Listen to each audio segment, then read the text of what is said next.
За орой минь төргий.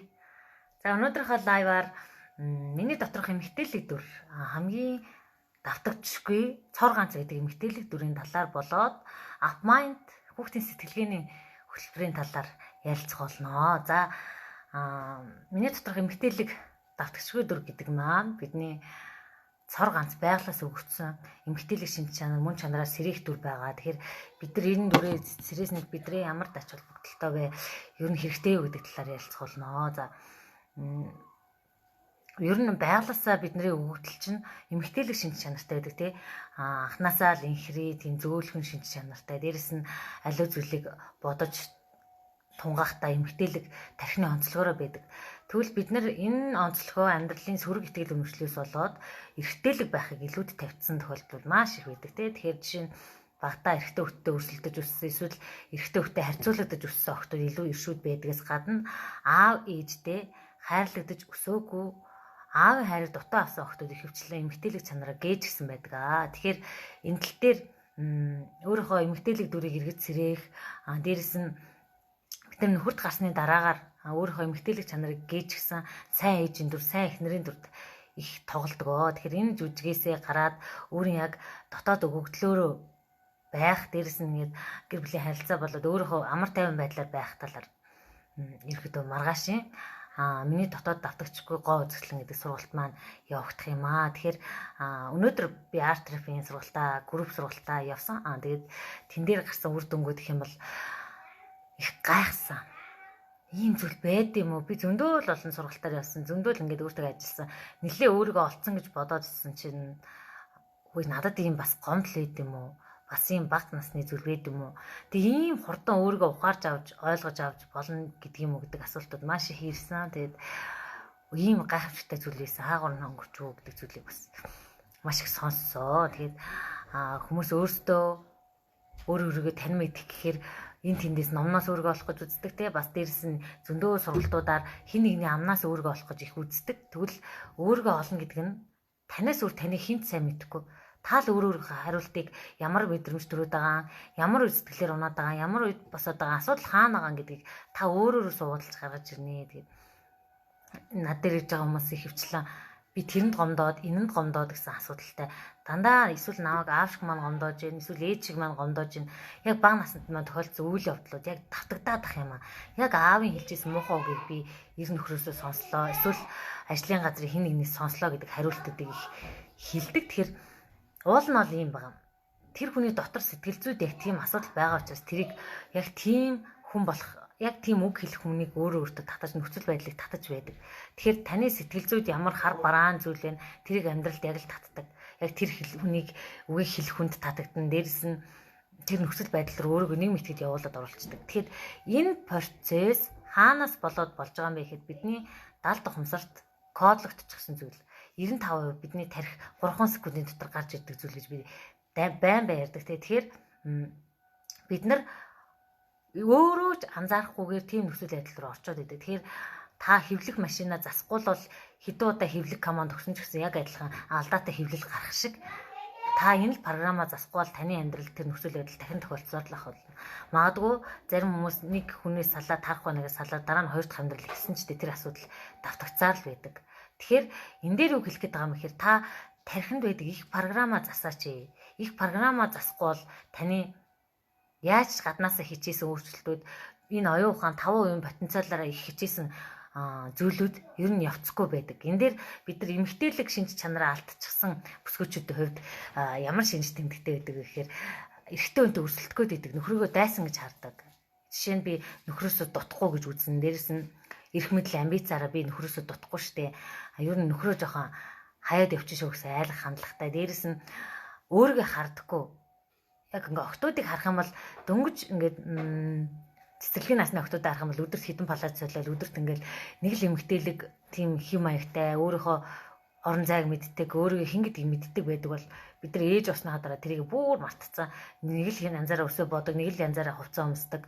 Тэгэл нэг л янзаараа нөхөрлөг уурладаг, нэг л янзаараа гэр бүлтэй яг л тийм харилцаагаа үүсгэж яваад байдаг. Тэгэхээр өөрөө ч тэрийг анзаардаггүй гэртээ байхдаа тэр эмэгтэйлийн шин чанараа алдсан нь ойлгодгүй. Яг хаа нийгэмд гарахаараа нэг хувц өнзөө нүрэ будаа гарна л та. Гэхдээ гэртээ яг эмэгтэйлэг байх хэрэггүй. Тэгэхээр эндээс яагаад эрэгтэйлгэрээ байгаад хахад яагаад болдгоо юм бэ гэдэг тайлбар гарч иж магадгүй. Тэгэхээр эрэгтэйлэг байгаад хахаар бид нар тийм төрөлхийн эмэгтэйлэг шин чанараа сэтгэл зүйн үед бид нар эрэгтэйлэг болоод эмэгтэйлэг гэсэн хоёр төлөв байдалд оршдог. Тэгэхээр эрэгтэйлэг шин чанаранд давмгаалцсан эмэгтэй нөхөртөө энэ гэрт эмэгтэй хүн байхгүй шүү гэдэг мэдрэмжийг өгч идэв. Энэ гэрт эмэгтэй хүн байхгүй, хоёр эрэгтэй хүн байгаад байна гэдэг мэдрэмж. Тэгэхээр энэ тал дээр нэг бодолцоод үзэхцүүл нь бидний уул нь бид нар нөхөртөө таалагдахад маш олон зүйлийг хийдэг. Тэгээ нөхрөө татчихсан, хажуудаа байлгachсан эсвэл нөхөртөө хайрлагдчихсан гэж маш олон арга замыг эрэлхийлдэг. Нэг хувцсан дээр анхаарч үзэл эсвэл ингээл нүүр хамаа янзлал эсвэл гоо сайханд орол ингээ гадна талаас маш их анхаардаг. Энэ оюухан потенциалаас гарах зүйлүүдийг хийдэг. Гэвч бидний дотоод сэтгэл эрхтэйлэг чанар өндөр байх тусмаа нөхрөө холдуулж идэг. Тэгэхээр нууц амрагуудаас хийсэн судалгаа гэдэг л та тэр нь маш инээдтэй. Тэр нууц амраг нь эхнэрээс нь хөөрхөн биш, царайлаг биш, гой биетэй биш. Зүгээр нэг байдаг л нэг эмэгтэй. Тэгээд нөхөр яг яагаад тийм татагдав гэхээр эмэгтэйлэг шин чанар өндөртөөс гадна нөхрөө нь ойлгож сонсдог эмэгтэй, сул дорь эмэгтэй дэр их очдог. Тэгэхээр бид нар ингээд андуурдаг зүйл нь хүчтэй эмэгтэй эрэгтэй хүнд дээрлэхүүлэхгүй, хүчтэй эмэгтэй нөхөртөө хаягдахгүй, ажилсаг эмэгтэй, мөнгөтэй орлоготой арчаатаа да ийм өндөр цензуур тавьчаад нөхрийнхөө хажууд сул дорой байдлаа харуулахгүй хичээдэг. Би орлоготой шүү. Чи надад мөнгө өгөхгүй байсан ч гэсэн би энэ амьдралыг аргалаа явуулчих чадна. Чи байхгүй ч ийсэн би хүүхдэд аргалаа явуулчих чадна. Чамтай чамгүй болно гэдэг мессежийг автоматар бид нар нөхөртөө өгчихсэн байдаг. Өөрийг мэдлэхгүй. Энэ нь сайн анзаарах юм бол бидний 70 дахь онсор киногоор бас өгөгдөж байгаа. Одоо жишээ нь ингээл солонгос кинон дээр зандаал гардаг да тий нөхрөөсөө салхаараа гялалцаж амьдралыг үзүүлж өгч мөгөөл. Гэтэл яг энэ ямар зорилготой энэ кино бидэнд өгөгдөд байна гэдгийг бас бодоод үзээрэй. Яг гэр бүлийн хэрэгтэй зүйл үү хэрэггүй зүйл үү гэхээр уул нь бидний яг хүч чадал маань яг энэ сэтгэл зүрхэн дотор тэр дундаа дотоод давтагдчихгүй. Энэ ороо дээр 7 тэрбум байлаа гэхэд хүн байлаа гэхэд тэндээс эмэгтэй хүн хэд ах вэ? Тэр болгон цор ганц ахгүй юу? Цор ганц өөрийн гэсэн өгөгдөлтэй эмэгтэйлэг мөн чанартай. Тэр эмэгтэйлэг дотоод дүр маань зарим хүнийх янз янз, зарим жихэн тэр цоглог, зарим нь секси, зарим нь инхри зөөлөн, зарим нь жихэн бидний хүсэж байдаг их хүчтэй. Тэгэхээр бид нар өөрийн дүрийг мэдэхгүй учраас гадна байгаа дүрийг их эрэлхийлээд дуурайгаад байна. Бидний тархины сармагчинлаг хүнийг дуурайдаг зөв сонгороо бид нар хандаад байна. Солонгос кинонд нэг юм бизнесмен өсгөө гараад ирэхэд тэрийг дөөрөж бизнесмен болох гэж үгээд хөсөмжит дүрээ бий болох гэгээд байна. Дээрэс нь нийгэмд манлайлж байгаа эмэгтэйчүүдийг бид нар дуурайх гээд байна. Жишээ нь од гэрэл ямар гоё биетэй юм бэ те, пүрэвсрэн ямар гоё урт хөлтэй юм бэ. Од заяа ийм байхад чи би яагаад ийм. Тэгэхээр таны өгөгдөл од заяа пүрэвсрэн хинээс нь ч өөр цор ганцахгүй да та. Таны дотоод тэр хүч чадал. Тэгэхээр яг өөрийн дотоод эмэгтэйлэг тэр дүрх төрхтөөгөө найзалсан эмэгтэй зүрхний нөхрийнхөө зүрх сэтгэлд байгаас гадна өөр ирэхгүй ингээд соронц мэт татхаас гадна өөртөө 50 амгалангаар тэр эрхэлдэг бол эрхэлдэг нөхөртөө таалагдах гэж хичээх шаардлагагүйгээ байгаа байдал нь хайртагддаг болно гэсэн. Тэгэхээр уул нь бид нар тэгж их хичээж гадуур хумс маникюр дадаа гэж явахгүйгээр өөрийн сэтгэл зүйтэйгээ ажиллаад түл үнэхээр л гадаад төрхөндөө анхаарад гадаадаараа гоё болоод нөхрөө татдаг бол маш гоё цуутай гоё эмэгтэйчүүд яагаад нөхөргүй байгаад байгаа юм бэ? Маш гоё эмэгтэйчүүд нөхөргүй байгааг бид нар хардаг шүү дээ тий. Царайлаг бидний нөгөө томолцоо алга нүдтэй тонтхор ямар юутай тийм гоё нарийнхан бэлхүүстэй эмэгтэйчүүд яагаад нөхөргүй байгаад байна? Энэ асуултыг өөрөөс асууд үзээрэй. Тэгээ бас дээрэс нь 10 жилийн сургууль их сургуульд нэг царайлаг бидний эмэгтэй хүний нүдээр бол тест чухал царайлаг кул гоё урт хөлтэй гоё юм бэлхүүстэй тэгээ дээрэс нь гоё нүдтэй харахад л тийм сайхан эмэгтэй яагаад гэр бүлтэй байдгүй юм бол гэдэг хариултуудыг бид зөндөө хардаг. Эсвэл ингээд хөвгүүд тэр эмэгтэй татагдахгүй байдаг. За тэгвэл эсэргээрээ зүгээр л ингийн даруухан байгаа байдал нь нэг л зөөлөн, уян зөөлөн тийм ухаалаг юм шиг тийм охтууд байдаг шүү дээ. Би бас гайхдаг лээс яагаад ийм царай муутай ийм охинд одоо хөвгүүд бүгдээрээ унаж тусаад байгаа юм болоо. Бидний бодлоор бол хөөхөн охин гэхэр нэг киноноос гарч ирсэн нэг ийм тормолцсон алаг нүдтэй, сэлтэн тонтгор бүхстэй ч юм нэг тийм аим гой охтуудыг төсөөлөд идэг. Гэтэл эрэгтэй хүмүүс яг юунд нь татагдсан юм болоо гэж бид нар гайхдаг тий. Энэ царай муутай юм юунд нь татагдсан гэж муулцуулаад их яриа шүү дээ. Эмэгтэйчүүд татархаад ингээ ангийн нэг хамгийн царайлаг охинд араас нь гүйхгүй тийм тэр охины араас гүйгээд хараад тэгж боддог. Тэгвэл яг үнэндээ бидний гадаад гоо үзэсгэлэнгээс илүү дотоод гоо үзэсгэлэн гэдэг нь бидний давтагдчихгүй мөн чанар юм аа. Дотоод эмгтээлэг сэтгэл зүй юм аа. Бидний дотоод эмгтээлэг тэр хүчийг сэрэх явдал байхгүй. Тэгэхээр бидний тэрийг унтраацсан нууцлцсан өөрөөсөө нууцсан байдаг. Гангалахыг хүсэн ч гангалахаа болцсон. Ээж өөрийгөө золиослогч ээжийн дүрт тоглоод гангалахаа байцчихсан. Нэг мөнгө зарцуулаад өөртөө яг тэр дэгчин байдлаа бий болгоод өөртөө зөгцсөн өнгө юу байдгийг те. Дээрэс нь өөрийнхөө сэтгэл зүйн байдлаас яаж тийм эрхэлж нөхртөөж эрхэлж чадхаа байцсан. Тийм чулуучцсан эмэгтэй эсвэл нөгөө өргөстэй эмэгтэй гэж би хэлмээр. Яг тийм болчихсон байдаг бид нар. Тэгээд нөхрөө үгээрээ гимтээдэг, үйлдэлээрээ гимтээдэг. Юу ч үгээрээ муухай хэлэхгүй ч байсан гэсэн зүгээр гэрээ цэвэрлэг гүйж явахдаа бид нар өөртөө анзаардаггүй. Ямар үйлдэл, ямар мэдрэмжийг нөхртөө төрүүлж байгаагаа анзаардаггүй. Зүгээр гэрийн сайн эзэгтэйг шалаа угаад хоолоо игээ байж үл сайн эмэгтэй гэж бодоод идэг. Гэтэл яг тэр нөхрийнхөө хүсэмжид тэр анх танилцж исэн эмэгтэй алга болсон байдаг. Зүгээр л яг нэг гэрийн тоос сурагч шиг гэрээ цэвэрлэл явж идэг эмэгтэй. Тэгээд өөрөө тэр ажилдаа дургуун мөртлөө хийгээд идэг. Дургуун уурлаад байгаа мөртлөө тэрийг өглөөд хийгээд идэг. Тэгээд дээрэс нь үгээр хэлэхгүй дугуй байлаа гэж бүтэж өгөхгүй гэдэг нэг үгэнд итгэцэн. Тэгээд та үг хэлэхгүй жийсэн нөхөртөө ямар нэгэн өсөөр л идэг. Харц болоод биеийн хөдөлгөөн дээрэс нь бүр энергиэр хүртэл мэдрэгдэж идэг нөхөртөө. Би яг нөхрийн хатлаа сөрөг бодолтой дотроо ямар байгаа вэ? Би миний дотоод эрэгтэй хүн дотроо надтай асуудалтай. Сэтгэл зүйн эрэгтэй хүн надтай асуудалтай, зөрчилтэй. Би энэ асуудалтай байгаагаа жоохон уур хүрэл нөхөртөө бид нар илэрхийлж идэг. Гэтэл нөхөрт буруугаас өмнө та дотоод эрэгтэй хүн, дотоод сэтгэл зүй гэдэг зүйл маань ааваас болон хамгийн анх эрэгтэй хүнийг бид нар аавар төсөлж харж ирсэн шүү дээ. Тэр харилцаан дээр гэмтэлтэй болоод ирэхээр яг аавтайгаа зөрчилж исэн зөрчил гэмтлээ нөхөртөө гаргаад байгаа байхгүй. Тэрийг эзэж анзаардаггүй. За дээрэс нь өөрийгөө эрэгтэйлэг бас нэг анзаарахгүй магадгүй өнгөрөөд явчих. Би чамайг авахд ус зөөцсөн шүү дээ арай. Би чамайг авахд нүүр төлөө оруулсан да. Би чамайг авахд хүүхдэд харгалцсан шүү дээ. Би өөртөө хүнсээ цуглуулсан шүү дээ. Би ийм эцэг баатарлаг эмэгтэйн дүр тоглолдог. Супер эмэгтэйн дүр. Нэг хоёр гараар 20 үйлдэл хийдэг бид нар. Нэг энд хүүхдээ бөглөл энд хоол аяgal бүх юмыг өөрөө наймаалч бүх зүйлийг хийжсэн аа. Дараа нь энерги гэдэг зүйл нь бидэнд хүрэлцэхгүй. Бид нар тийм олон зүйлийг хийх албагүй байхгүй. Тэнд гэрээ зөвлөгөөл, тэнд хоол хийжгүүгээл, тэнд хүүхдээ сургуулиас навчгүүгээл супер нөхөртөө хийх юм юу ч үлдээх бүгдийг нийцсэн. Тэгчээд нөхөртөө өнгөрдөг. Би чамтай чамгүй амьдрна. Би чамааг бодвол хүчрэхэг эмэгтэй. Чист азгүй надтай л байхгүй л хогчин ч юм уу тийм мессеж өгдөг. Гэтэл нөхөрт ийм хүчрэхэг эмэгтэйд би хэрэгтэй юм уу да. Энэ надтай натгүй болно. Тэг магадгүй энд нэг эмэгтэйлэг сул доройны хүн гарч ирд. Надад чиний тусламж хэрэгтэй ань өргөөдөг гэхэд өргөхдөө тэр эрэгтэйлэг бартам чанар сэргэж эхэлнэ.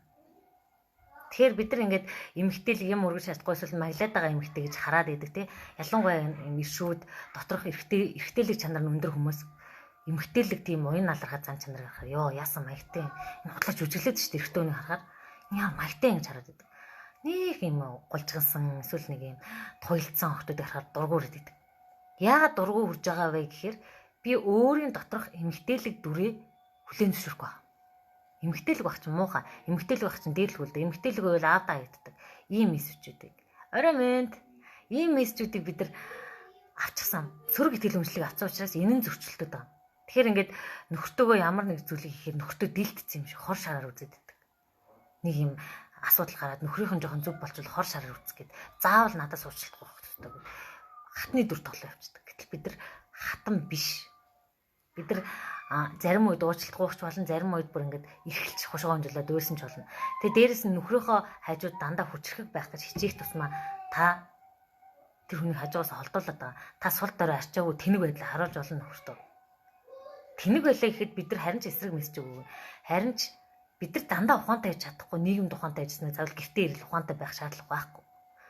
Алтаал ус тэнэг л байгааз тэглээгээд нөхөр нь юу гэж бодох вэ гэхээр бид нар ингээд тэнэг харагдвал энэ нөхөртөө жоохон муухай харагдах байх гэж бодод байгаа. Гэтэл бид нар тэнэг байвал харин ч энэ хүн надгүйгээр яах болоо сул дорой байх юм бол нэр энэ надгүйгээр яах болоо. Тэг өнөөдөр ингээд гүрэх сургалт явж байхад би өөрөө хүний хажууд уйлж чаддаггүй. Би ер нь уйлахаар хүн муухай сул дорой харагдана. Ичмээр штэ гэж яриад байгаа байхгүй. Тэг чи яагаад ингээд уйлж болохгүй юм бэ? Хин ч хамд уйлж болохгүй гэлцэн гэхээр санахгүй байна. Гэтэ би сургууль дээр юм цэцэрлэгт ингээ уйлж исэн. Тэгээд хүмүүст наа гуйлгаа гэж шоолсон. Тэрнээс хойш би хүний хажууд уйлж болохгүй юм. Тэг ингээ мэдрэмжээ хоригдсан байдаг. Тэг дээрс нь багт нь ингээд уйлж яхад муухай зуухай ээж аав дугаа гэлцэн бол бид нар мэдрэмжээ хоригдж идэг. Гэтэл уйлж болохгүй гэсэн зүйл хаана байгаа юм бэ те? Уйлж харин ч бүр сэтгэлийнхаа энэ түгжигдсэн блоклогдсон зүйлүүдийг бид нар гаргаж идэг. Тэр уйлах гэдэг чинь тийм ч муухай зүйл биш. Тэгэхээр нөхрийнхөө хажууд уйлж болохгүй юм шиг хүчтэй байх мэгтэй дүр тоглоод ийм өндөр цензур өөртөө тавьчаад тэрэндээ хүрэхгүй уурлаад байдаг. Тэгэхээр бид нар өөрийнхөө багийг хуулж хаяад сул дорой дүрээчтэй нөхөртөө харуулхад хэмгүй штэ. Тэгтээ тэргүй таны хажууд насаараа хол зонд явж байгаа эр хүн гэж үзчихвэл тэр хүний хажууд уйллаа гэхэд хайран ч миний хань чинь ийм сул дорой үедээ надад харуулж байна гэдэг чинь тэр хүн өөрийнхөө хүчтэйг мэдээ таныг тайвшруулах ч юм тийм зүйлийг хийн. Тэгэхээр манайхан сул дорой гэдэг дээр уурлаж илэрхийлэх нь сул дорой биш шүү. Уурлаж, орилж, хүчээр хайрыг авах гэж үзэж эсвэл ингээд эмгэнэл дүрч тоглож ойлгохыг хэлээгүй шүү. Эмгэнэл дүр тоглолдог бид нэг хохирогчийн дүр. Би өөртөө амьдрал болохгүй. Тэгээ тэр хүний буруу аим шиг мэдрэмж төрүүлээд ойлгох бол өөр асуудал. Харин би өөрөө чадахгүй штэ би энийг чадахгүй чинь миний тусалцаа хэрэгтэй ингэж чиний тусалцаа хэрэгтэй надад жоохон дэмжлэг урам хэрэгтэй ингэж ойлгох бол шал өөр хэрэг.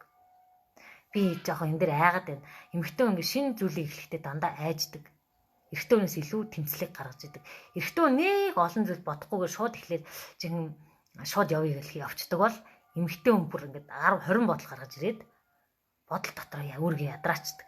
Ингэж эхлүүл яах бол Б үлбраар, С үлбраар, Д үлбраар гэл яваад тэгээ хамгийн сүүлд нь тэрийг нөхрөөсөө жоохон дэмжлэг аваад хүчээр босч ирж юмны араас явах гээд байдаг. Тэгэхээр нөхрүүд маань тэрийг ойлгохгүйгээр зөвлөгөө өгөө явчихдаг. Чи тэг хэрэгтэй мүү? Инг хэрэгтэй мүү гэтэл яг үнэндээ эмэгтэй өөрөө шийдвэрээ гаргачихсан. Тэгсэн мөртлөө зөвхөн жоохон дэмжлэгийг нөхрөөсөө өсдөг баг. Одоо миний хайр чаднаа, энэс илүү чаднаа, алдсан байсан ч яах вэ? Чиний сонголт гэд. Тэгэхээр нөхрүүд нь бас сонголтын их нэртэй үлдээх хэрэгтэй. Тэр хүмүүс чинь чиний амнаас шийдвэрийг сонсох гэж биш. Зүгээр урам дэмжлэг арт чи асаалттай танк байгаа шүү дээ. Үгийг сонсох гэж л юу н асуудаг. Тэгэхээр энэ дээр нэг юм харилцааны зөрчил гараад байгаа. За тэгэхээр өнөөдрөөс эхлээд уйлмаар уйлаарай. Яг л бид нар уйлах эрхтэй байхгүй. Хаач уйлж болно шүү дээ. Яагаад бид нар сэтгэл хөдлөлт мэдрэмжээ гаргаж болдгоо юм. Тэгэхээр Америкт хийсэн бичлэг байдаг шүү дээ. Нэг хүүхэд дэлгүүрт ороод нэг ах хүүхэд ийм нь авч өгөхгүйсэн чи тэр шалан дээр уйлаад ойрлоод ойрлтол ингээд аав гэж зүгээр төвчээртэй хараа сууж байгаа байхгүй.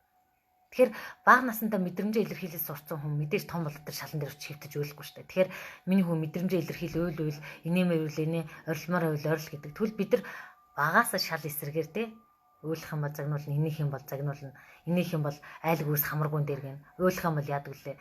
Өөрө орондоо уйлаа даа мэдрэмжийг ингэж даардаг. Тэгээ хизээ уйлж болох юм мэдгүй дандаа болохгүй эсвэл ингээд сайн гэсэн зүйлүүд. Тэгээд аливаа зүйлийн шалтгааныг өнөөдөр ингээд сургалт орж явах нэрээ тийм бид нар дандаа сайн ингээд яагаад сайн мэддгүйсэн юм шүү дээ. Тэгвэл энэ асуудлын чинь цаа шалтгаан юу байсан бэ? Тэгээд одоо Update Mind 30 хөтөлбөрийн маань оролцогчд ингээд миний хүлээлт бүр хэд дахин Монголд ийм сургалт ээдэм мөнгө гахаад байгаа. Ийм байж бид нар яагаад мэдгүй байсан. Би хаанаас сонсож байгаагүй юм. Ном унших сайн л гэдэг яагаад сайн. Тэгээ яг яаж унших юм. Тэг ярина гэхээр сайн л гэдэх юм. Тэгвэл яг яаж ярих юм? Тэгвэл сонсно л гэдэх юм. Яг сонсох нь яг яаж сонсох юм? Бүр цаад утга тайлбарын шинжлэх ухаанчаар сэтгэл зүйчийн судалгаатай тайлбараар явж байгаа байхгүй. Harvard-ийн Howard Gardner гэх хүний бас Boston их сургуулийг төгссөн. Тэгээд дээрэс нь би өөрийнхөө энэ тэндээс олж авсан мэдлэг болоод амьдралын мэдлэгтэйгээ холиод дээрэс нь арт терапийн сэтгэл засалтаа явж байгаа. Тэг өнөөдөр их хөөрхөн ээж нь орж ирчээд охиноо оруулаад хоёулаа хамт суралцж байгаа байхгүй. Тэгээд эндээс юу ажигласан бэ гэхээр охин нь ээжээс илүү олсыг харж чадж байгаа. Яг үл ээж нь илүү хайрцаглагдсан.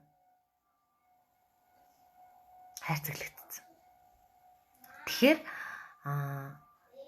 хайрцаглагдсан байхаараа алсыг харж чадахгүй байгаа. Жижигхэн ингээд та нэг ирээдүгөө төсөөлөө ярьдаг жижигхэн зүйл ярьж хаад охин ярихаар охин хүүн ингээд ярихаар бидрээс шал өөр ярьдаг.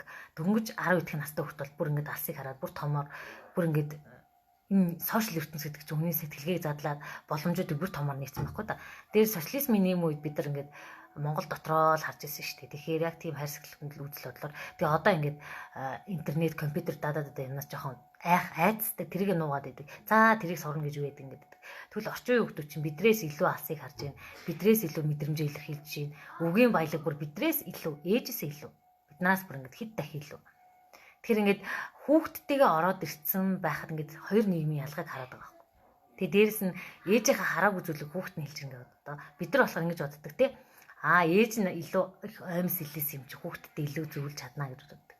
Гэтэл яг үнэндээ одоо орчин үеийн шал өдөр нөгөө генерашныхан шал өөр үед байгаа байхгүй.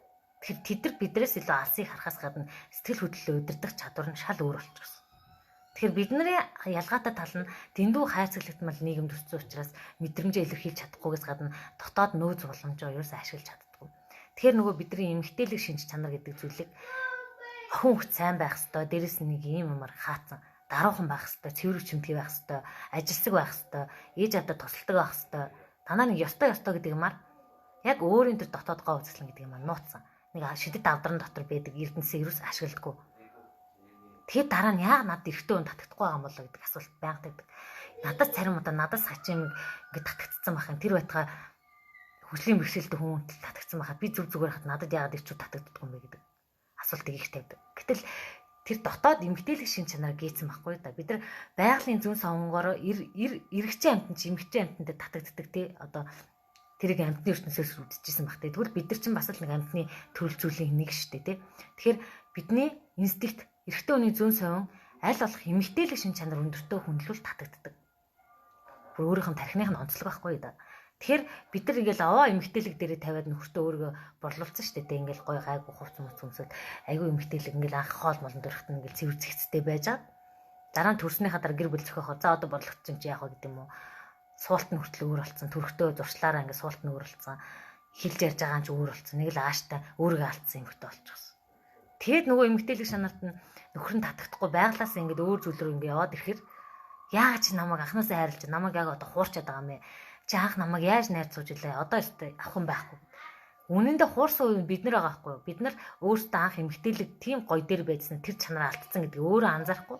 Нөхрөөгөө татдаг зүйл маань өөрийн эмгтээлэг шин чанар ямар ч эмгтээгээс хараагүй тэр энэ галалтсан зүйлийг нөхөр нь хараад татагдаад гэрэлчихсэн байхгүй юу? Гэтэл тэрийг нуурчихсан. Гадуур нь сайн ээж, сайн эхнэр дада юмнууд нуугаад тэг яг өөрийнхөө шин чанараа орч чадхаа болчихсон байхгүй бид нар. Өөрийгөө золиослогчийн дүр тоглоо явчихдаг. Нэг мөнгөтэй болохоор за нөхөртөө л аваад өгч би ч яах вэ? Хүүхдтэй л аваад өгч би ч яах вэ гэдэг тийм дүрт тоглооддаг. Гэтэл энэний үр дүнд юу гардаг гэхээр гэр бүл салалт дээрэс нь өөртөө ихтгэлгүй байлаас гадна өөрийн нөөц болж байгаа мэддэггүй. Нөөц болцоогоо өнөөдөр бид нар ингээд ээж авахаа нөөц болцоон дээр өөрийнхөө нөөц болцоог нэг хичээл орлоо л да. Тэгэхээр би яг ийм хаад сонсож байгаагүй маань. Ийм мэдгүй хаагаар явж исэн бол гэдэг. Тэгээд тэр Монголын бүх сургалтыг дүүргэсэн нэг ихш маань гайхаад би юм сонсож байгаагүй юм шүү дээ. Бас хэлэхэд ийм зүйл байдгийг шүү дээ. Бид нар мэддэггүй юм билээ. Амьдралыг том системээр нь харна гэдэг нь өөр.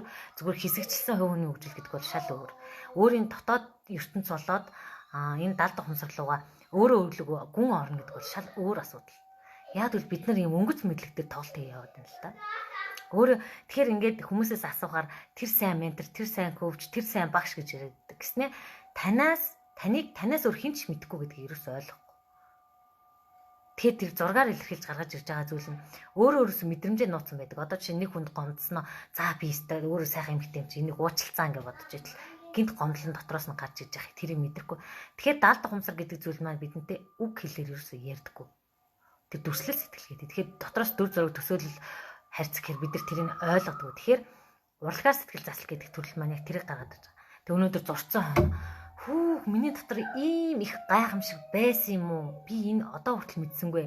Би зөндөө зүйлийг сурж исэн. Гэтэл миний дотор ийм зүйл нуугдсан байсан байна. Бас ийм заваа амар зүйл миний дотор байдаг юм.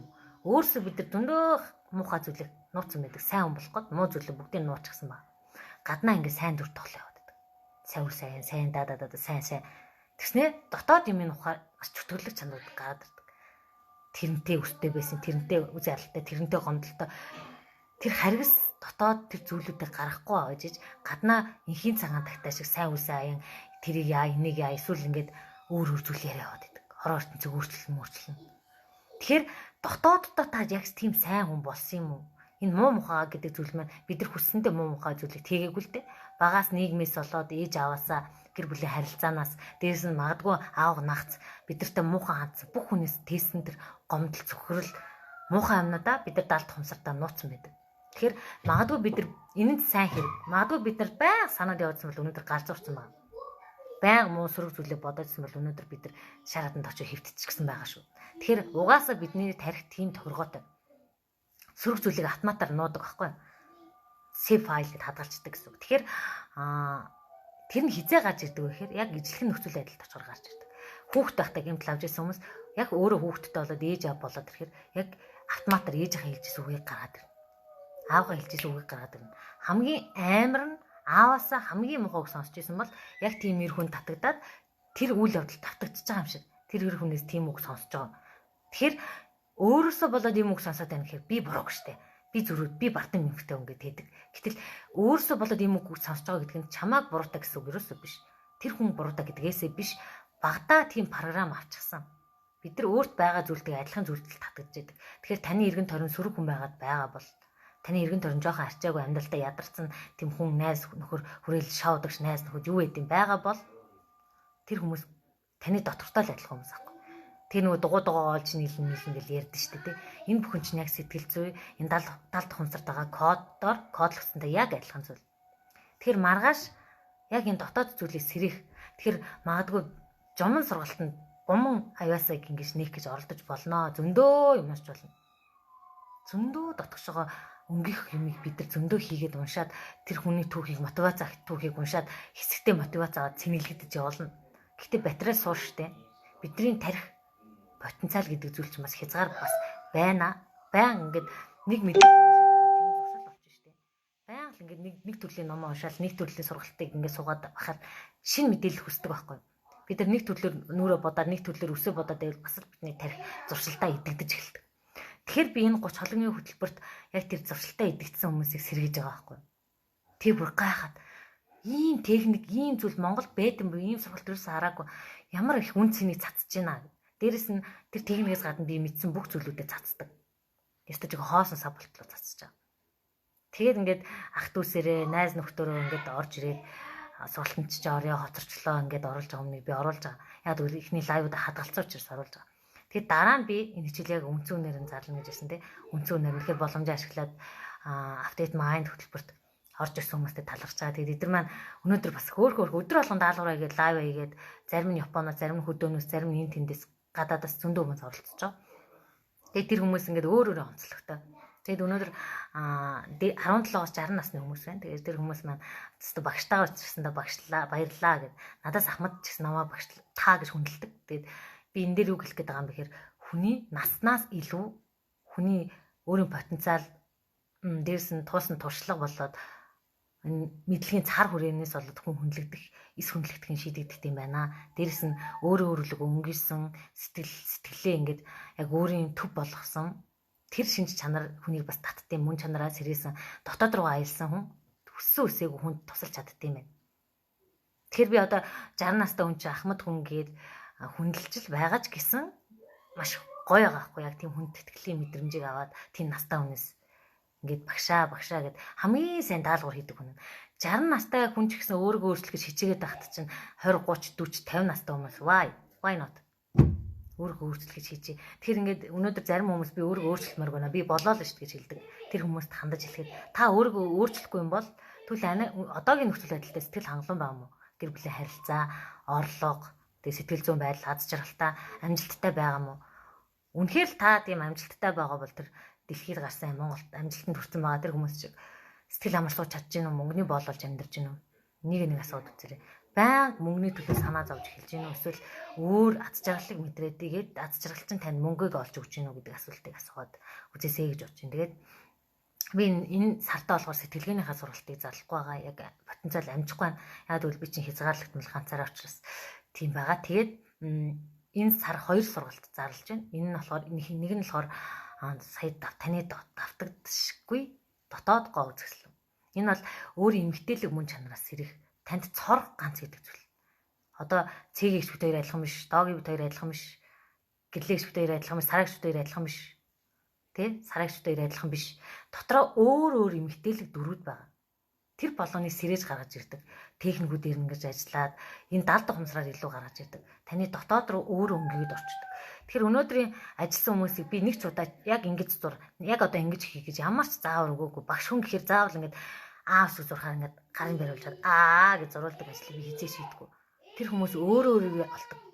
Өөрөө яг л өөрөөс нь өөр хэнийг таныг хин ч өөр сайн мэдгүй учраас тэгэд нэр ийм бид нар нэр өөрөөсөө ийм тайлбар авчлаа гэж үг гайхаад. Тэгээд цаашдаа амьдрал ямар гарц гаргалгаа үе талгыг нээж үг гэдэг л байна. Би ийм үйлдэлгээд ийш явах байсан юм шүү дээ.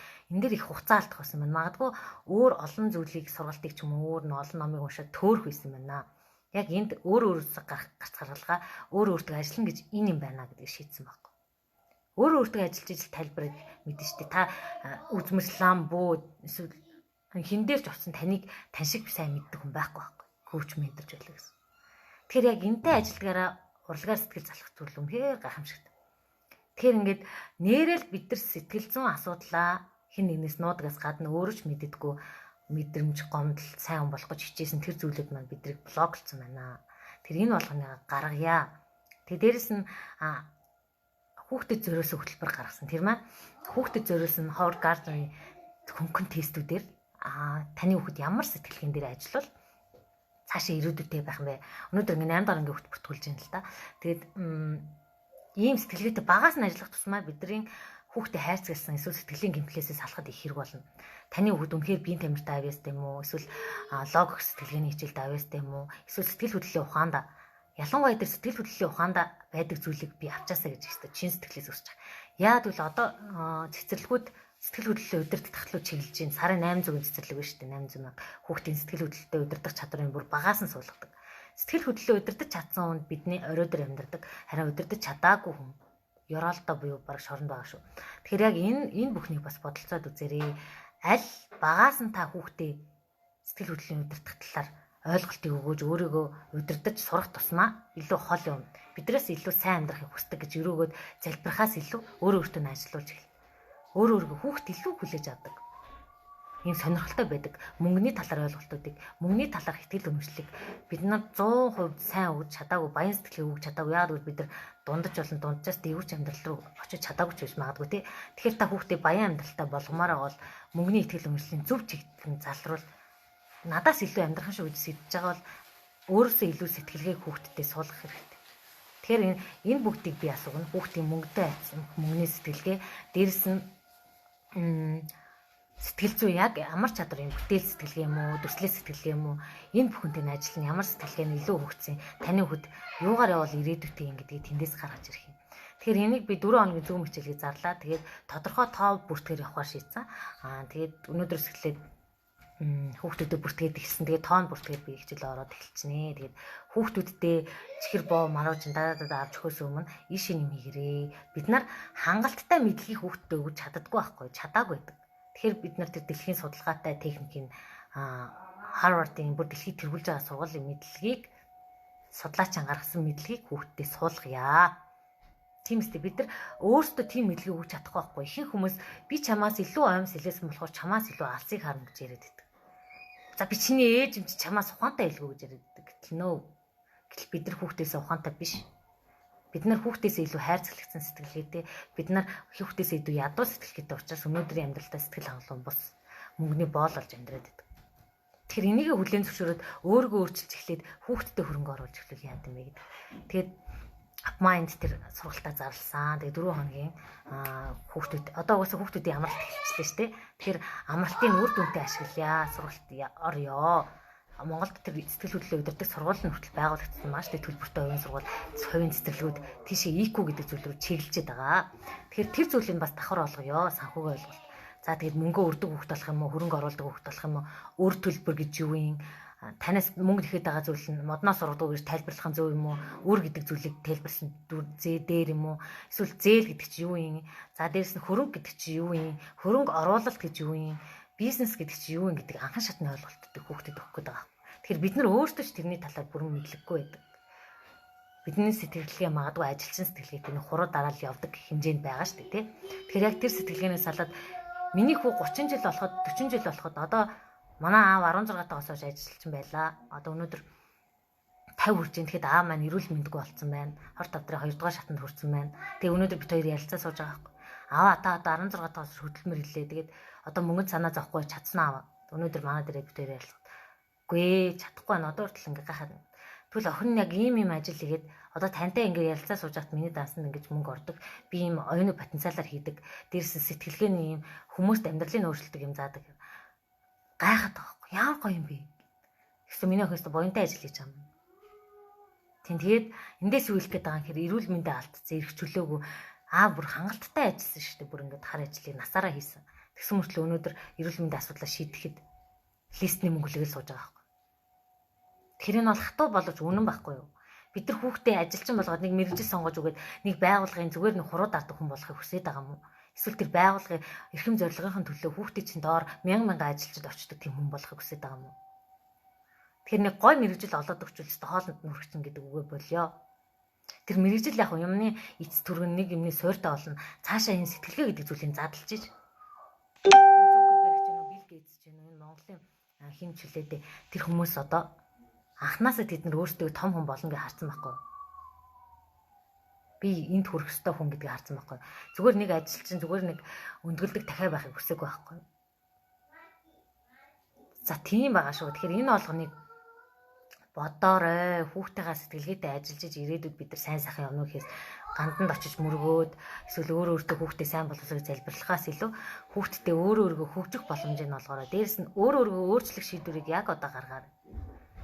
Та өнөөдөр яг чинь төгс төгөлтөр байсан бол өнөөдөр мөнгө санаа зовхгүй таныг унтж байхад даасан чинь мөнгөөрөө сууж байгаа шүү дээ. Хороодлогын төлөө том зорилгыг тавьсан байгаа шүү дээ. Энэ хороодлогын асуудлыг шийдэх ёстой. Энэ олон хүмүүс одохт энэ асуудлыг шийдэд үгийгээд амиа ичсэн зангаас үржээ салцсан байгаа шүү дээ. Дээрс нь өөрийгөө ухаантай царайлаг мэрэгэн цэцэн дээд боловсралтай гэдэг эгоноос салцсан байгаа шүү дээ. Хүнийг хүн гэж хараад хүн шиг хүндлээд ярьж чадхаас гадна тэр хүн тусалчихсан гэдэг сэтгэлээр хандна шүү дээ. Халааснаас нь 2000 төгрөгийг авах уу 20,000 төгрөгийг авах уу гэж боддог сэтгэлгээнээс илүү би энэ хүнд авсан зүйлээс нь илүү үн цэнийг өгч гэнсэн гэдэг. Тэр би энэ зүйлийг бүтээж гисэн байхгүй. Одоо миний сургалт 18,000 төгрөг гэхэд тэр сургалтын үн сая 800 гэдэгт хүм болго итгэлтэй хэлж чадна. Монгол таанч тийм сургалт байхгүй. Би тэрнийг итгэлтэй хэлж чадна. Тэгэхээр би ийм үн цэнийг өгөхийг хүсдэг. Тэгэхээр манайхаас энэний үн цэнийг ойлгочод юу вэ? Энэгээр дүр ийм өнгөц мэдлэгтэй л явж исэн юм шүү дээ. Тэгэхээр бид нар гүнлүүгөө ухах тусмаа илүү байр суурь эзлэхээс гадна илүү өндөрлөг мод маань ургана шүү дээ. Тэгэхээр бид нар өнгөц мэдлэгээр өнгөц ухаад байвал нэг мэдэд нэг салхинд ингээд унчин шүү дээ. Тэгээ нөгөө мэдлэг нь буруу байвал ингээд унчин шүү дээ, тий. Тэгэхээр хин нэгний хоосон мэдлэгийг туршлагагүй мэдлэгийг авахаас илүү хин нэгэн үр дүн гаргацсан хүнээс нь дээрэс нь зөндөөл профессор доктор мэднэ шүү дээ. Бид нар их сургуулийн профессор доктор хэдэн төгрөгийн цалинтайг мэднэ. За сая 500 2 сая л байгаа. Тэгвэл тэд нар тийм ухаантай мэрэгэн цэцэн юм бол өнөөдөр гэрт нь очиод талхны хан мөнгө адилхан л хязгаарлагдмал байгаа шүү дээ. Зөндөөл ухаантай шүү дээ. Тэд нар ухаантай. Логик сэтгэл үнэхээр сайн хөгжсөн. Тэгвэл бид нар зөндөөл эмчнэрийг мэднэ шүү дээ. Эмчнэр ямар цол зэрэгтэй жуух бичиг зөндөөл шагналыг мэднэ шүү дээ. Тэгээд тэр шагналыг авлаа гэд хүүхдүүд нь байгаа мó. Эмчийн хүүхдүүд цаана гэртээ өвдөд асуудалтай гэдэг зүйлийг зөндөөл сонсдог. Эмчнэр жижигт гараа зөндөө сайн л ажиллалаа шүү дээ. Эрүүл мэнд нь байхгүй. Тэгэхээр эмчнэр бол ухаантай. Ухаантай шүү дээ бид нар ангаах багтаа зөндөө зовсон. Би ангаах 6 жил сурахтаа шүнжэнгөө ном уншаад өдөржингөө ном уншаад ухаантай болтлоо сурсан. Тэгэхэд ажлын байран дээр хүмүүст хөндлүүлж байгаа юмч болоод тэгвэл бодъё л даар гэртэн тийм сайхан юм уу? Мөнгө санаа зовхгүй байгаа юм уу? Жижигт гарсан мөнгө авч чадахгүй илүү цагийн мөнгөийг хэрэлдээл явж шүү дээ. Тэгэд ажлаасаа гарч байгаа байхгүй.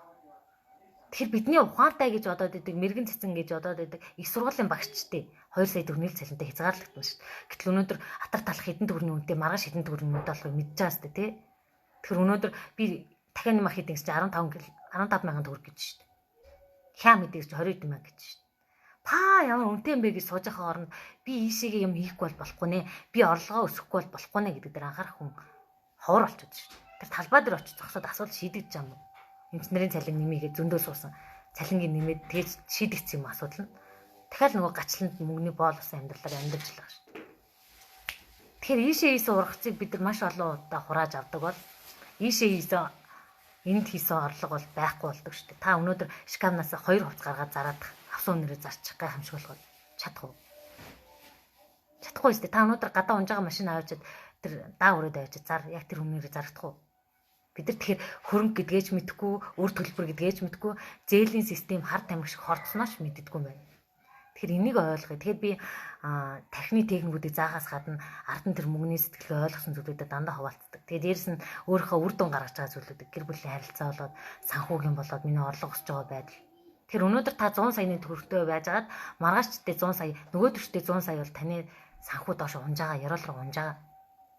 Та надаас илүү орлоготой гэж болно. Гэхдээ таны орлого тогтмол хэвэндээ байгаа дэвэл тогтмол зүйл гэж энэ хороо дээр байхгүй. Өчигдрийн хандаа өнөөдөр энэ байхгүй л байхгүй. Тэгэхээр би өдөр шөнөгүй тасралтгүй суралцж идэг. Амьдралаасаа, үр хүүхдээсээ, дэрснээ суралцах сургалтуудаас авч байна. Би өөрөө суралцаад дамжуулаад дахиад өөр хүмүүс мэдлэгийг төгөөж байгаа байхгүй. Тэгэхээр нэг энэ бүхнийг бодолцоод үзээрэй. Бид нар мэдлэг гэхээр их сургуулийн мэдлэг авцаа одоо болоо энэс цааш юу гэдэг. За магистр, доктор гэж бодоод байдаг. Их сургууль магистр, доктор байлаа ч гэсэн таны амьдралд мөнгө хүрэлцээдэг байдаг юм. Хангалттай ухаантай хүмүүс хангалттай хавчигдмал байдалд амьдарч штеп юм. Ухаантай хүмүүс монголоор дүүрэн бай, дэлхийгээр дүүрэн. Гэхдээ тэр ажилласан шургаалч бол ажилласаар л шүү дээ. Тэгэхээр бид нар яг зөв шийдэл нь хаана байгаа юм. Тэр баян аав ядуу аав намыг уншаад үзээрэй. Оллыг хүүхдүүдээ ажилтсан сэтгэлдээ хуруу дардаг хүн болох юм уу? Энэ дэлхийд нээлт хэлсэн хүн болох юм уу? Одоо жишээ нь манад тэр сургалтын дээр бүтээл сэтгэлгээний талаар орж ийн л та. Бүтээл сэтгэлгээ хэрхэн хөгжүүлэхийн шин зүйлийг нээдэг тэр чадвараа хэрхэн хөгжүүлэх юм. Төрслөл сэтгэлгээ хэрхэн хөгжүүлэхийн аливаа зүйлийг ажигладаг, боломжийг олж хардаг сэтгэлгээ. Дээрс нь хамгийн сүүлд нь сэтгэл хөдлөлийн ухаан. Хин нэг нь л уурлаад, хин нэг нэг гэмтэх юм уу? Эсвэл өөр сонголтыг хийх юм. Өнөөдөр манай хүүхд сэтгэл хөдлөлөө өдөрт сурах гад 3 настай хүүхд мань уйлаад өрөөндөө ороод хаалгаагаас уучж авахгүй. Тэгээ манай аав бүр гайхав. Би юм хүүхд амьдралд анх удаа харж. Би бол хажууд нь уйлаад суудаг гэсэн чинь. Тэгсэн чинь манай хүүхд хүнийг гэмтээхгүй тулд өөрөө сэтгэл хөдлөл гаргаж сурж байгаа хэлбэр наахгүй. Хин нэг тэгэхээр анги дээр очиод уйлаад хин нэгний хүүхдийг хазаж эсвэл ингэж зодож эсвэл ингэж уйлж хашгирч хүүхд рүү ингэж гарахгүй байхгүй. Тэгээ багаас нь сэтгэл хөдлөл өдөртөх ухааныг заая л да. Тэгэхээр тэрийг би заагаад байгаа юм биш. Тэр Ховард Гарднер гэх судлаач юм.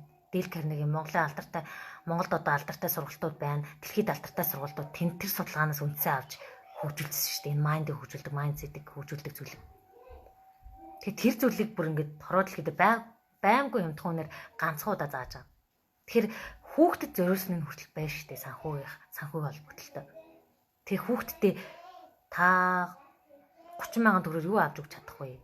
Торонд нэг 2-3 лам пицца авч өгч чадах. Пицца адаас нэг пицца авч өгч чадах бах тий. Тэгээд нэг амруу нороод маргааш баас бол гарна шүү тий.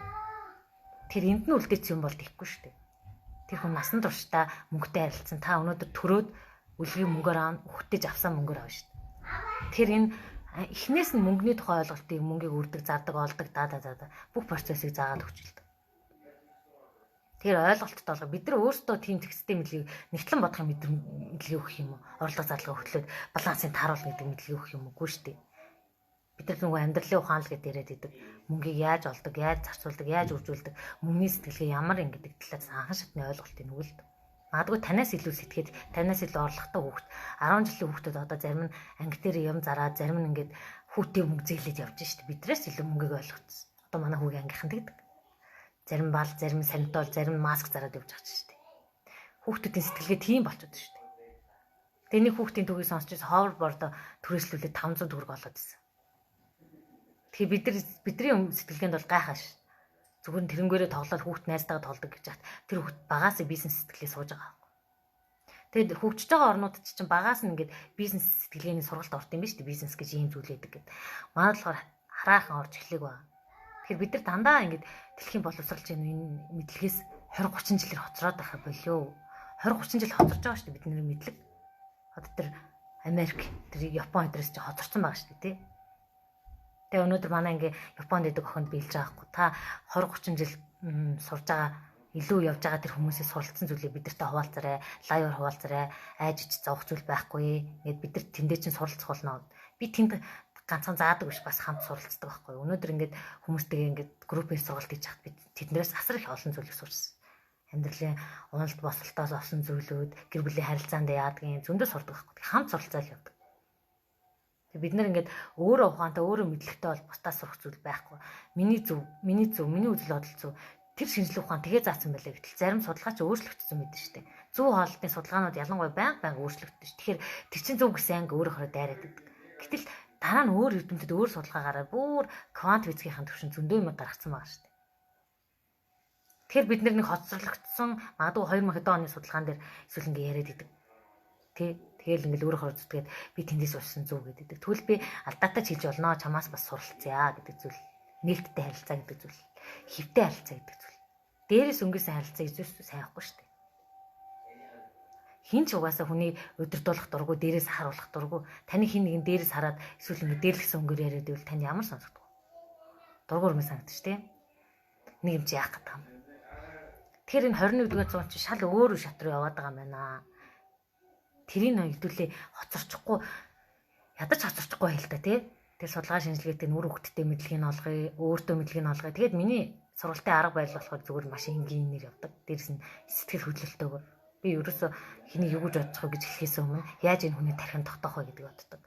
Бидний тархинд сэтгэл хөдлөлтөөр орсон зүйл болоод муухай өгөр хэлэгдсэн зүйлүүд тогтоогддог. Тийм учраас би зүгээр сул өгнөд заримдаа юм жоок хийсэн зүйлүүдийг оруулдаг. Тэгэхээр сэтгэл хөдлөл дараа нь манай шавнар хэлдэг байхгүй. Таны бүх хичээл юус над мартагдахгүй байна. Төгссөнийхаа дараа сая ингээд групп сургалт төгснөний дараа багш таны ингээд явж байхад таны хэлсэн юмнууд дандаа ингээд санаанд ороод идэг. Юусоо мартдаггүй. Тэгэхээр би энэ тархийг судлаад исэн учраас энэ тархинд яаж тогтох вэ, яаж сэрэх вэ, ямар төлхөр өгөөр явах вэ, номыг хүртэл яаж уншвал толгоонд тогтоод нэг зураг, нэг юм дүрсээр яаж юм бүлэг ойлголтыг цогцоор нэгэ сэрэх вэ. Бидний тархины систем ерөөсөө энгийн байгаа байхгүй. Нэг кодлох зүйл нь кодлоод өгчл тэндээс санаад явчихдаг. Энэ нөгөө оюуханы актем хүртэл хэрэгэлдэг юм байл л. Тэрийг нэг бодоод үзээрэй. Тэгэхээр мэдхгүй замаар маш олон удаа төөрж явснаас мэдлэгтэй замаар дайрсан дээр байхгүй. Би ингээд мэддэгтэй талархдаг. Мэддэг болохоор хүмүүст ингээд зөвлөөд ийм юм байл шүү. Энэ шиг судлаарай гэд. Өөрөөсөө илүү хүмүүсийг хүртэл хэлдэг. Энэ шиг судлаа замын заагаад өгчөд. Энэ ийшээ судлаад үзээрэй. Тим байгаа шүү. Дэлхийд тим хүмүүс илээ. Монголд бас тим хүмүүс байгаа шүү. Сурах зүйлээ сураарай гэд чиглүүлж өгдөг. Тэгэхээр ингээд зэгцтэй зүйлийг олгодог. Тэгээ энэ тэндээс түүцсэн юм салбарсан зүйлүүд биш. Зэгцтэй системтэй за одоо энэ өгөн сэтгэлгээтэй холбоотой мэдлэг надад юу байна тэрийг оруулдаг. Төрөлх сэтгэлгээтэй холбоотой жишээ түүх юу байна? Ийм аргаар явуул ингэн тэгнэ гэд бүгдийн системтэйгээр явдаг. Тэгэхээр нэг ч хормыг үн цэнгүүгээр өнгөрөөдгүй сургалтууд болдог. Тэгэхээр ингээ бүр гахалтай ингээ зарим шүн сууж агаад манай сургалтанд чинь нэлэх хөвгттэй хүмүүс байна, ажилтаа хүмүүс байна. Зарим нь ингээ өнөөдөр Японд ажилладаг охин маань ажилдаа гарахынхаа өмнө сургалтанд орчод явж байгаа. Зарим нь ингээ өглөө 7 цагт ингээ өглөө 7 цагт эхэлдэг болохоор ажилдаа машиндаа ингээ үзээ явж байгаа. Зарим нь өнөөдөр бүр хөдөө авахтаа үзээд сүлжээ нь орж гараад иш хичээлээ үзье явж байгаа. Тэгэхээр энэ хүн үн цэнийг авахын тулд яаж хичээж юм тэгвэл бид нар яагаад тийм хүлээлтийг тийм зориултыг гаргаж болдог юм те. Маа нэг нэ өмнөх сурагч маань бас ингээл машиндаа ажиллаа явж хатал хичээлээ сонсоол байдаг. Тэгэхээр шалтгаан шалтгаан тооцоод нөхцөл байдал тоочоод байвал юу сурахгүй, хизээ сурахгүй, сошиалар юм сурдаггүй, эсвэл надад хүүхд харах хүн байхгүй, эсвэл ингээд нөхцөл байдлыг бүрдүүлж чадахгүй гэж яриад л байвал хизээч бүтэхгүй шүү дээ. Бид нар зүгээр пэс ухахдаа бол нөхцөл байдал шаарддаггүйгээр хаан жохож чаддаг ш. 0-доо жохон, бодон дээр жохон, хүүхдээ харж байхдаа жохож чаддаг байх хүүхдээ тоохгүй. Тэгсэн мэт суралцах болохоор тэгээд төгшөж за би юу суртаа гэдэг байхгүй. За тэгэхээр энийг нэг бодоод үзээрэй. Хэрэг тэрэггүй лайв, хэрэг тэрэггүй хогон мэдээлэл тархилуугаа жигчснээс хэрэгцээтэй үн цэнтэй зүйлийг тархилуугаа жигсэн дээр. Чихээс гадна цэгцтэйгээр оруулаад ингээд хавцлаад тавьчихад дараа нь олоход амар идэг. Тэгэхгүй ингээд та гэрээрээ дөр ном шидчихээд дундаас нь хайгаад үзээ л та. За ээж тэр номны айл хуудас хэлээ. Тэр номоо айлаад тгийг шалаараа дөр ном шидчихээ тэндээс олох ч ингээд. Түл цэгцтэй мэдлэг цэгцтэй зүйл гэдэг чинь эргээд олохтой амархан, эргээд санахтай амархан хизээч мартагдахгүй зүйл хэлдэг. Тэгэхээр сэтгэл хөдлөлтөө зүйлийг бид нар сандаг багтаа ээж аав маань хагартлаа баярлуулсан тоглоомыг сандаг. Маш гонигтай үе заримдаа сандаг, маш хамгийн хүчтэй гомдож исэн үе сандаг. Тэгэхээр сэтгэл хөдлөл хамгийн хүчтэй үйлсэн зүйлийг тарих сандаг байхгүй. Яг бол 70 ухамсар сэтгэл хөдлөлийн төв байдаг. Тэр хүчтэй зочроос учраас. Тэгэхээр бид нар мөрөд төсөөллөө шүү дээ сэтгэл хөдлөлтөөр оруулах юм бол тэр зүйл биелдэг байна. Тэгэхээр нөгөө талархал хийхээр талархлаа маш хүчтэйгээр яг тэр зүйлийг мэдрээд хүчтэй сэтгэл хөдлөл мэдрэмж заримдаа бүр ингэ талархаж үйлээд эсвэл ингэ нэмээгээд ч юм уу сэтгэл хөдлөл асар хүчтэй өгсөн зүйл биелдэг гэдэг нь тэр аахгүй. Тэгэхээр 70 ухамсарынхаа шүүн тугаас сэтгэл энэ зүйлийг даваад цааш орчиж байгаа. Тэгэхээр бидний оюухан гэдэг энэ оюун санааны энэ нэг 5% юм бүс чинь жижигхэн байхгүй. Тэгэхээр бид нар энэ логик сэтгэлгээ, оюун санааны энэ ертөнцөө хөгжүүлсэн хүмүүс өөрсдөө ухаантай гэж өнгөрөөд эготод яваад байгаа болохоос биш. Тэгвэл зөндөөл ухаантай, зөндөөл дээд боловсралтай хүмүүс яагаад өнөөдөр ядуу тарчиг амьдраад байгаа. 10 жилдээ зөндөөл онц сурч ирсэн хүмүүс яагаад өнөөдөр амьдралдаа сэтгэл хангалуун бос яваад байгаа. Мэдээж биднээс та алтан медальтай төгссөн гэж өнөөдөр архичин болсон хүнийг мэдж байна. Дээрэс нь тэр дээд сургуулийг төгссөн мөртлөө амьдралд гээвүүлэх хүмүүсийг зөндөөл мэддэг шин. Тэр түүхүүдээ бас санаад үзээрэй. Тэгэхээр энэ ямар учир шалтгаантай байна. Тэгэхээр 5 сэтгэлгээ дээр логик сэтгэлгээ оруулаад нийт 6 сэтгэлгээн дээр зэрэг ажилласан хүмүүс ядаж 3-ыг ажиллуулсан хүмүүс энэ дэлхийд алттай хүмүүс болчиход байна. Одоо Тони Робинс гэх хүн байна. Дэлхийн тэр хүний сургалт нь хэдэн зуун сая доллар байдаг. Тэрийг бүр ингэж очролт хүлээдэг. тэр хүний үгэн сэтгэлгээ бүр хамгийн гоц өгцөн байхгүй. Тэр хүний үгийг сонсгож тэгж хүмүүс үн цэнийг хүлээдэг гэсэн. Тэгэхээр бид нарт тэр үгэн сэтгэлгээгээ хөгжүүлж болох зүйл байд юм байна. Бид нар яг адилхан потенциалтай байхгүй. Тэр Тони Роббинсийн тархийг задлаад ингээд эсийг ингээд судлаад үзвэл бид нартай адилхан тоош хэрэгтэй эс байгаа байхгүй. Бид нар ч яг ийм адилхан нэлцгай зүйлтэй. Тэгэхээр яг энэ блоглогдсон зүйл нь сэтгэл зүйн шарах байд юм байна. Тэгэхээр манай сургалтынхан бас ганцаардсан сэтгэл заслыг хамт аваад явж байгаа. Өнөөдөр сэтгэл заслын гайхамшигыг оюун гэрлагч маань мэдэрсэн те сэтгэлээ олцаарай. Өө ийм байд юм уу? Ийм гомдлнаад байд юм уу? Ингэж хөнгөж болд юм уу? Тэгдэг юм уу гэдэг асуултыг өөрөөс их тавьж ирсэн. Тэгээ дараа нь ингээд та ийм зүйлийг өөрөө хийсэн үү? Надаар хэлүүлсэн үү? Би зааж өгсөн үү гэхээр өөрөө хийсэн байгаа. Өөрөөсөө хариултыг өөрөө олдог. Тэгээ бид нар хариултыг өөр зүйлээс хин нэг ухаантай хүмүүс олох гэж хичээж байна. Тэр нэг хүнлэлтэй мэрэгэн хүнлэл миний асуултыг хэлээд өгөх бах та зөвлөгөө авъя. Тэрний зөвлгөөгөөр би шийдвэрээ гаргая гэж хэлж байна. Шийдвэрийн удирдлага болоод уран зоригийн удирдлага бусдад өгөөд л байх юм бол та амьдралдаа хүсэж байгаа хүн болж чадахгүй шүү дээ. Хаа хүрэх газараач хүрч чадахгүй. Нэг зөв хүн нэг тийш нь удирдаад нөгөө хүн өөр тийш нь удирдаад тахаар чинь бид тойроод алгуулчихсан юм байна. Дэлхийгээр дүр ухаантай мэрэгэн цэцэн таны амьдралыг заагаад өгөх хүмүүс байгаа. Гэтэ шийдвэр гаргахыг хэцүү хүн танд л гэж. За энийг нэг бодолтой зүзээрээ. Тэгэхээр таныг хөглөж, таныг яг өөрөө удирдлагыг чинь өгч байгаа хүн бол танд хол явах замыг нь өөрөө өөрчтөн засаад өөрийнхөө жимийг засах чинь туслаад байгаа юм шүү. Тэгэхээр энэ үүнийг бодолцоод үзэрээ. Тэгээд сайхан марцгаагаарай. Тэгээ маргааш миний татгчгүй гоо үзэсгэлэн өөрийнхөө дотоод эмгтээлэг цор ганц дүрийг сэрэх сургалтандаа урьж байна. Тэгээ маргааш сургалтын маань төлбөр 50,000 төгрөг, маргааш 19 цагт явагдана, ганцхан удаа явагдана. Тэгээд зүүмээр яг сэтгэл заслын гайхамшиг мэдрээд явах болно. Дээрэс нь өөрийнхөө дотоод эмгтээ танд юу хэлэх гээд байгаа. Дээрэс нь миний онцлог давуу тал юу юм? Сул тал юу юм гэдгийг ойлгож авна. Бид нар чинь онцлог давуу тал сул талаач мэдгүй явдаг. Тэгэхээр юугаа би мартцсан бэ гэдгээс хамаа мартцсан зүйлүүд. Тэр нөгөө айц сүргэм эсвэл юм сөрөг дурсамжаа бид нар сандгүй гэдэгтэй адилхан яг энэ дотоод эмгтээлэг тэр шин чанар мартцсан байхгүй. Өөрийн тэр эмгтээлэг байдлаа мартцсан. Тэр зүйлээс сэрэх юм. Тэгэхээр ингээд эмгтээлэг хүмүүс гой хийл тоглодог ч юм уу гой балет хийдэг хүмүүс харахаар бид нар ямар гой эмгтэй оюун налрахаа гэж хардаг мөртлөө өөрт нь тэр шинж чанарыг мэддэггүй байхгүй. Тэгэхээр уул нь бидний дотор бид нар 2 настай 3 настай охин байхдаа бид нар ингээл юмаа голж шилэлэр эмгтээлэг тэр шинж чанар нь байсан шүү дээ. Угаасаа байгаа зүйлээс сэрэгч болохоос энэ тэндээс хайж болохгүйгүй байна. Тэгэхээр маргааш сургалтанд ороод хамт өөрийнхөө яг дотоод эмгтээтэй танилцъя сайн уу? Одоо чамтай хамт байх болно. Одоо би өөрөө орж чадах болно гэдгийг уулзна. Тэгээд мөн апмайнд хөтөлбөрт хүүхдүүдэд оруулаад ирээрээ.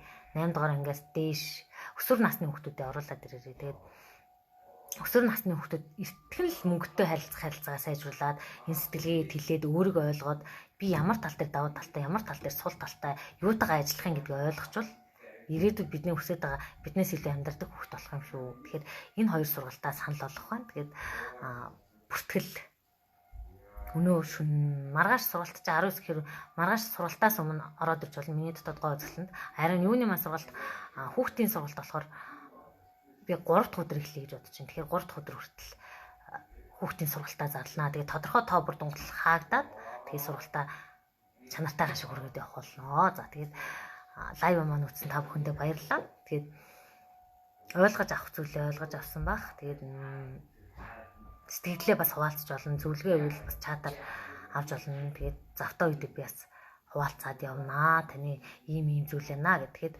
бүр хүсээд яг өөртөө яг дотоод гүнлүүгээ аялаад тэр өөрөөсөө нуусан гэмтлүүдээ засах хүсвэл ганцаардлсан сургалтыг бас зөвлөх байна. Тэгээд маш цөөн хүнтэй ажиллаж байгаа. Энэ сарын хүн бараг дүүрэж байгаа. Тэгээд одоо ганц 2 хүн нийл зайлуулж байгаа. Тэгэхээр тэнд ажиллахаар юу болох юм бэ гэхээр энэ хороо дээр авч байгаагүй мэдлэгийг авахаас гадна яг өөрийн хүч нөөц боломжоо илрүүл нөгөө гадуур даамд нөгөө юу л гэдэг яг цаад учир шалтгааныг ойлгохоос гадна өөрийнхөө дотоод зөрчил лүүдийг айлгаж эхэлнэ. Тэгээд өөрийнхөө гэмтлийг тавьж уулна, сэтгэл зүйн бүх шархуудаа эдгэж эхэлнэ. Тэгээд оронд нь маш сайхан зүйлүүдэд дөрвөж өгдөг. Талархал, хайр, хүндэтгэл, ойлголцол, бишрэл энэ хороогийн хамгийн сайхан зүйлүүдээр тэгэхээр ингээд дотроосоо өөрчлөгдөд ирэхээр бас л гадаад ертөнц өөрчлөгдөөл эхэлж байгаа байхгүй. Тэгэхээр энэ нь энд юм байна гэд би ч болго өөргөө хайна гэхээр хил далдын далаалам шиг хил юм хайдаг байлаа. Тэгээд хил олон юм туршдаг байлаа. Тэгэхээр цаг хугацаагаар товчлох юм чи энд байсан юм шүү дээ гэж олж харсан. Тэгээд энэ сэтгэл заслал гэдэг зүйлтэй очирснаас хойш хурдны зам дээр гарсан юм шиг яг ингээд хийх зүйлээ дороо хийчдэг. Олон шийдвэр гаргах гэж удадаггүй. Дээрэс нь шийдсэн бол шууд хийчдэг болоод тэрэндээ л маш их талархаж байгаа. Хийгээд үзчихдэг. Ингээд хийх нэг олон зүйл бодож төгс төгөлдрийн синдром царайлгүй шууд хийгээл энэ миний хийх ёстой зүйл, ард нь гарах ёстой зүйл гэд гацсан мэдрэмжээс салцсан. Тэгэхээр яг энэ мэдрэмжийг би маш олон эмэгтэйд өгөх хүсэж байна. Дээрс нь энэ дотоод эмэгтэйлэг мөн чанараа сэрээс нэг нөхөртэй хайрлагдах гэдэг нь ямар гоё юм бэ гэдгийг нөхрийн хажуу зүгээр сул дорогоор өөр байх сайхан малгаа. Тэгэл ингээд ичээ миний эмэгтэйлэг дүр маань илүү тийм ирэх охин шиг байсан байхгүй. Тэгээд би нөхөртэй эрхэлж чаддгүй байж одоо эрхэлдэг болоод зүр нь хилээ хатсан л хүн яваад байдаг. Тэгэхээр ингээд хайр та бодорой гэрт орж ирэхэд нэг юм хөөрхөн жижиг охин таны хайрыг маш их татдагтай адилхан та нөхрийн хайрыг яг авч чадчих байгаа юу? Таны охин аавын хайрыг аав нь бүр юу ч гэсэн зөвшөөрөхөр байдалд тэгж урсгаж чадчихэв үү? Эсвэл нөхөртөөгөө бөө юм болж эсвэл нэг ууралж нэг барьцаанд оруулж юм ахуулах ч юм эсвэл нэг болцоонд өрөх ч юм нэг өрөнд орсон сэтгэлээр хандаад байна уу? Тань та хоёрын харилцаа яг ямар байдаг вэ гэдгийг бодоод үзээрэй. Тэр ихэнх хүмүүсийн гаргадаг алдаа бүх зүйлийг хүчээр авах гэж үздэг. Өөрийнхөө зүйлийг гээчээд тэр зүйлийг нөхрөөсөө нэхэд байгаа байхгүй юу? Бидний гээсэн зүйл чи яг эмгтээлэг тэр хүний цор ганц татах авьяас нь бидний доторх эмгтээлэг цор ганц дүр давтагдчихгүй. Хинтээч давтагдахгүй. За энэ маань байгаа шүү. Тэгэхээр хөл аяа ингээд өндөрлөө. Тэгээ сургалтын дээр ороод ирээрээ. Хамт энэс илүү бүр гайхамшиг бүтээнэ. Тэгээд бүтэнд нь амжилт хүсье. Сайхан амраарай.